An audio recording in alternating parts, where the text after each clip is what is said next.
Hey everybody, I'm Father Bryce and welcome to our Wednesday night Asked and Answered. This week's question is this: how do I explain to my child that even though God doesn't answer her prayers, there is a bigger reason? I don't want her to think that he doesn't hear her. So how do I explain um, that God is there, that God loves me, you, the little children, like even when he doesn't answer the prayers? Well, I think the first thing, or at least the first thing that comes to mind, is that God does answer the prayers, but sometimes the answer is no. So if we're explaining this to a kid, maybe there are some times when he or she has asked for something, and you as a parent or a or an uncle or a grandparent or an aunt or whatever, like the adult there has said no, and there's been a good reason for it.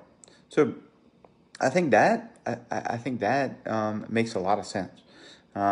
It connects to somebody's everyday life. That yeah, sometimes I want something that somebody who is wiser than me says no, that's not good for you, and I'm not gonna give that to you. I'm not gonna participate in that because I love you, and in fact because I'm here. I'm not gonna let you eat.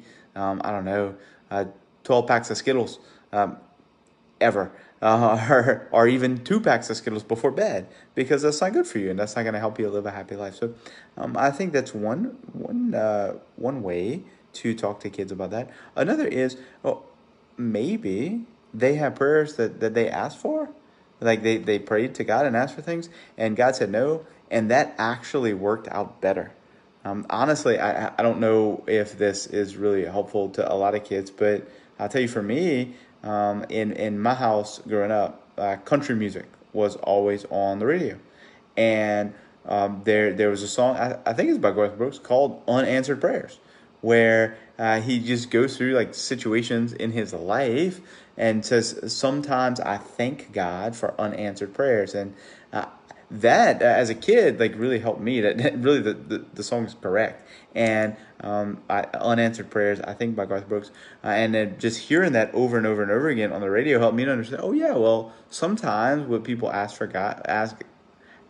for from God isn't actually what would be good. It's not necessarily they're not necessarily asking for a bad thing, but God knows what's best. So maybe there are some examples that your child either knows of or actually has happened in his or her life, and you could bring up those examples and show them. So I think that's those are the things that come to mind to answer the question. To explain by means of real life examples, either examples of when the answer is no from a parent or a godparent or relative or whatever, that's actually what's best, or times when actually God has said no, and we've seen in our lives where that has worked. Maybe for the kid, or maybe even in your own life, if there's something appropriate that you can share with them about how that worked for you. And remember, I think with like teaching kids the faith, we have to do two things. We have to talk about the faith, and we have to do the faith, or we have to talk about it and we have to live it. So if you can share experiences from your own life, and like you're praying like together, you're trying to live virtuously together. Young people can spot like hypocrisy or fraud from a mile away. They'll say, hey, look, we're trying to do this together. And if they see it living like an authentic Christian life, I think they'll receive the message of the gospel if you're also talking about it. So God bless y'all. Have a great night. And again, in case you didn't see this morning, thanks to everybody for supporting our project to restore our roof and maybe even some other aspects of our church building. We got 150% of our goal. Yesterday alone, we raised $33,000. That's what the number's up to now. $33,000 with a few people who called us back today.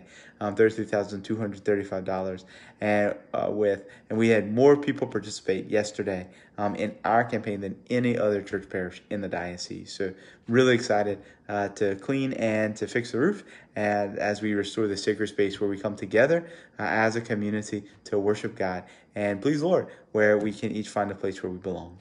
God bless y'all.